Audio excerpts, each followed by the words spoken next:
أعوذ بالله من الشيطان الرجيم بسم الله الرحمن الرحيم اللهم صل على محمد وعلى آل محمد بعدد كل ذرة مئة ألف مرة وبارك وسلم. بلغ العلا بکمالہ کشف الدجى بجمالہ حسنت جمیع خصالہ صلو علیہ وآلہ.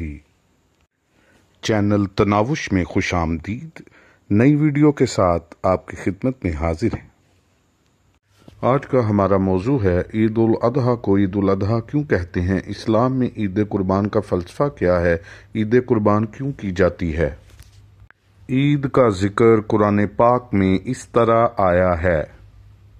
سورۃ المائدہ سورت نمبر 5 آیت نمبر 114.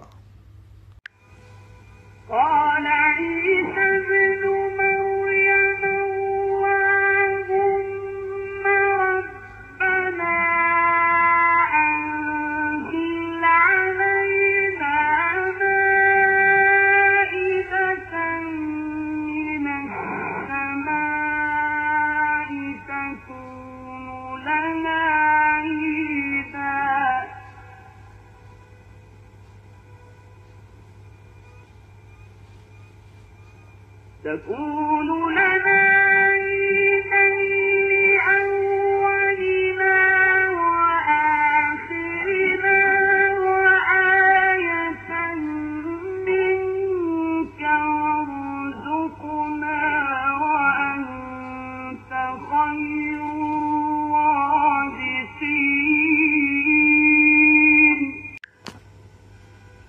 عیسیٰ ابن مریم علیہ السلام نے عرض کیا، اے اللہ، اے ہمارے رب، ہم پر آسمان سے خوان نعمت نازل فرما دے کہ اس کے اترنے کا دن ہمارے لیے عید ہو جائے، ہمارے اگلوں کے لیے بھی اور ہمارے پچھلوں کے لیے بھی، اور وہ خوان تیری طرف سے نشانی ہو اور ہمیں رزق عطا کر، اور تو سب سے بہتر رزق دینے والا ہے.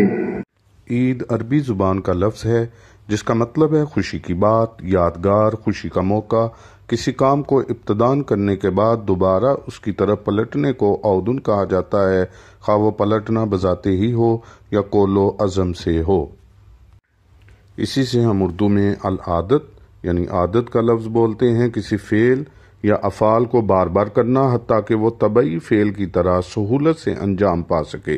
اس لیے بعض نے کہا ہے کہ عادت طبیعت ثانیہ کا نام ہے. العید وہ ہے جو بار بار لوٹ کر آئے. اصطلاح شریعت میں یہ لفظ یوم الفطر اور یوم الاضحیٰ پر بولا جاتا ہے. چونکہ شرعی طور پر یہ دن خوشی کے لیے مقرر کیا گیا ہے، ہر وہ دن جس میں کوئی شادمانی حاصل ہو اس پر عید کا لفظ بولا جانے لگا ہے. الضحیٰ کے اصل معنی دھوپ پھیل جانے اور دن چڑھ آنے کے ہیں. پھر اس وقت کو بھی دوہن کہا جاتا ہے. اضحیٰ کا ذکر قرآن پاک میں اس طرح آیا ہے. والشمس وضحاها. سورج کی قسم اور اس کی روشنی کی قسم.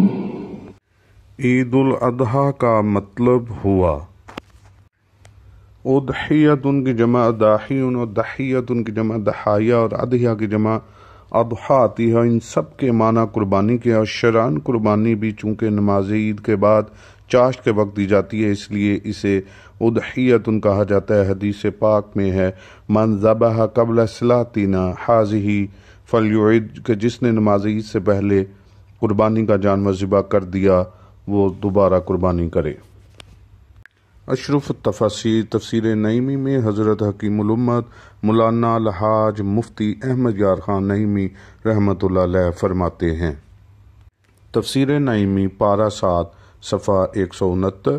جس دن یا جس تاریخ میں اللہ تعالیٰ کی کوئی خاص نعمت بندوں کو ملی ہو اس دن یا اس تاریخ کو عید بنا لینا، ہمیشہ اس دن یا اس تاریخ کو عبادات کرنا، خوشیاں منانا سنت انبیاء اکرام علیہم السلام ہے.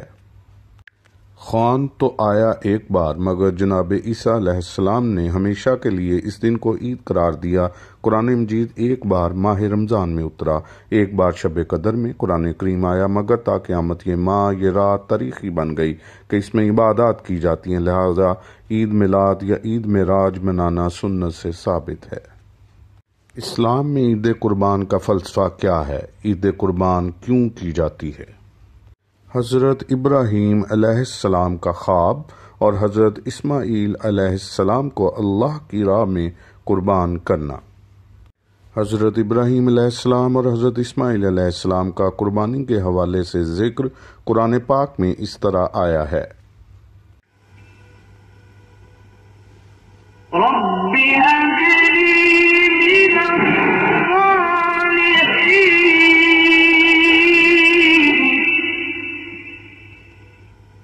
پھر ارض مقدس میں پہنچ کر دعا کی، اے میرے رب، صالحین میں سے مجھے ایک فرزند عطا فرما۔ تفسیر تبیان القرآن میں علامہ غلام رسول سعیدی رحمۃ اللہ علیہ اس آیت کی تفسیر میں فرماتے ہیں: حضرت ابراہیم علیہ السلام نے اپنے رب سے یہ سوال کیا کہ اے رب، مجھے نیک بیٹا عطا فرما جو ان لوگوں میں سے ہو جو تیری اطاعت کرتے ہیں اور نافرمانی نہیں کرتے اور زمین میں اصلاح کرتے ہیں اور فساد نہیں کرتے۔ اس آیت کا معنی ہے: اے میرے رب، مجھے ایسا بیٹا ہبہ فرما جو صالحین میں سے ہو، اور اپنے بیٹے کے لیے صالح ہونے کی اس لیے دعا کی کیونکہ انہوں نے خود اپنے لیے بھی صالحیت کی دعا کی تھی۔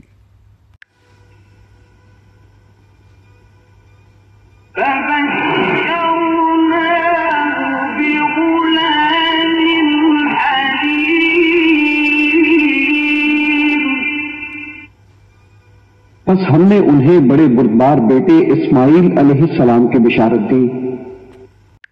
اس آیت میں غلام کا لفظ ہے۔ جب بچہ پالنے میں ہو تو اس کو طفل کہتے ہیں، اور جب اس کی عمر 10 سال سے کم ہو تو اس کو صبی کہتے ہیں۔ جب اس کی عمر 10 سال سے متجاوز ہو اور وہ بلوغت کے قریب ہو تو اس کو غلام کہتے ہیں۔ جب وہ بالغ ہو جائے تو اس کو شاب یعنی نوجوان کہتے ہیں، اور 20 سال سے 30 سال تک کی عمر والے کو رجل مرد کہتے ہیں، اور 30 سال سے 40 سال تک کی عمر والے کو قول یعنی ادھیڑ عمر والا کہتے ہیں، اور 40 سال سے 60 سال کی عمر والے کو شیخ کہتے ہیں، اور 60 سال سے 70-80 سال والے کو شیخ فانی کہتے ہیں۔ اس آیت میں اس لڑکے کی صفت حلیم یعنی بردبار کا ذکر آیا ہے۔ حلیم اس شخص کو کہتے ہیں جو اپنے کام سکون اور اطمینان سے کرے، جلدی نہ کرے، اور جب اس پر کوئی مصیبت آئے تو اضطراب اور گھبراہٹ کا اظہار نہ کرے، اور اگر کوئی کام اس کے مزاج اور مرضی کے خلاف ہو جائے تو غصہ اور غضب میں نہ آئے۔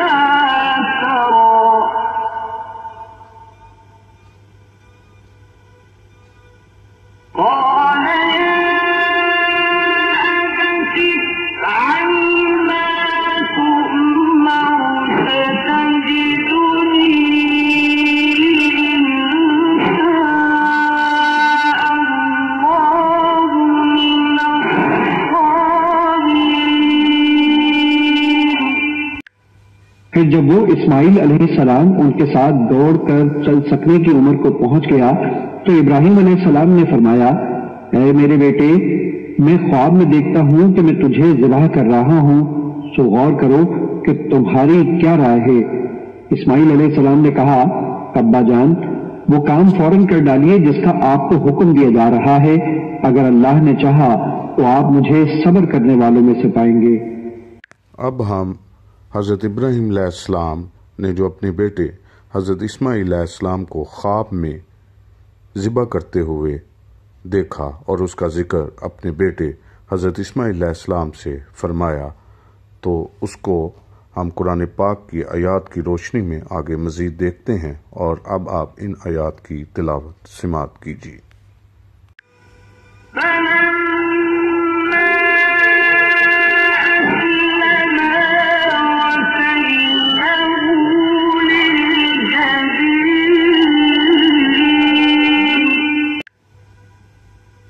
پھر جب دونوں رضائے الہی کے سامنے جھک گئے، یعنی دونوں نے مولا کے حکم کو تسلیم کر لیا اور ابراہیم علیہ السلام نے اسے پیشانی کے بل لٹا دیا، اگلا منظر بیان نہیں فرمایا۔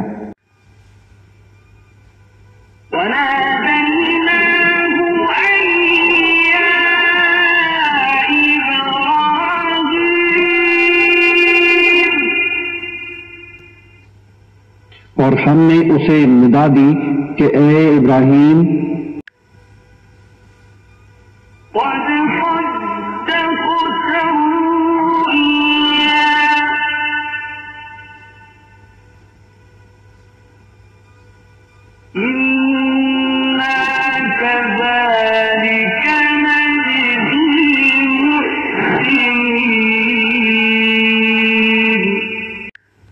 واقعی تم نے اپنا خواب کیا خوب سچا کر دکھایا، بے شک ہم محسنوں کو ایسا ہی صلہ دیا کرتے ہیں، سو تمہیں مقام خلد سے نواز دیا گیا ہے۔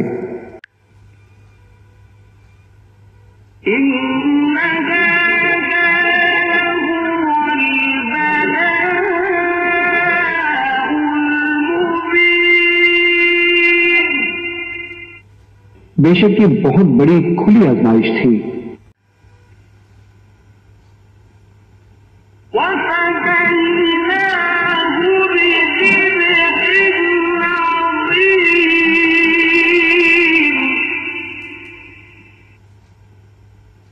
اور ہم نے ایک بہت بڑی قربانی کے ساتھ اس کا فدیہ کر دیا۔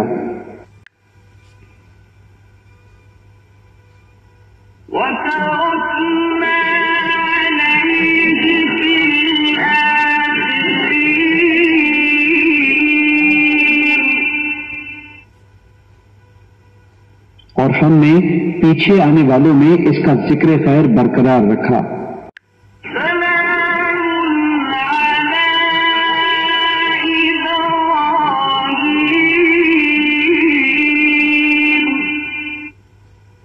سلام ہو ابراہیم پر۔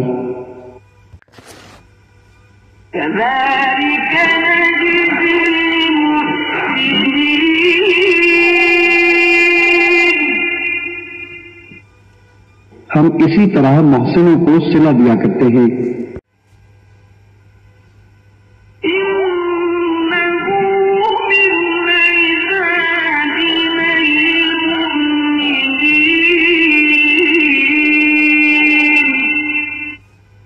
بے شک وہ ہمارے کامل ایمان والے بندوں میں سے تھے۔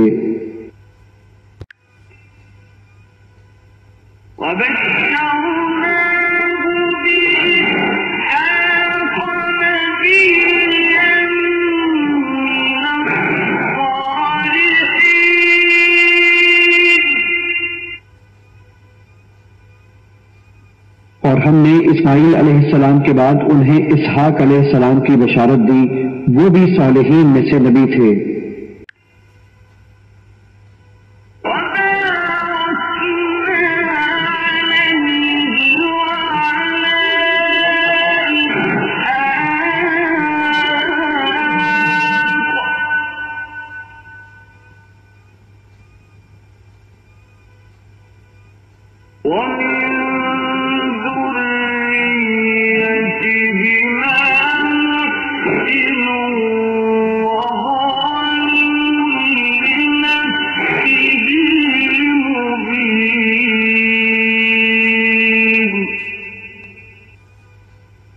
اور ہم نے ان پر اور اسحاق علیہ السلام پر برکتیں نازل فرمائی، اور ان دونوں کی نسل میں نیکوکار بھی ہیں، اور اپنی جان پر کھلے ظلم شعار بھی۔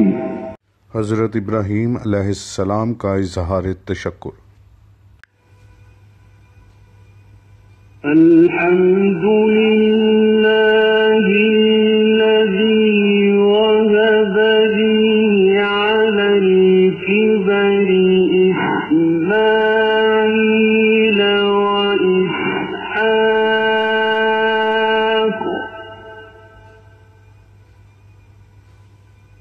إن ربي لسميع الدعاء.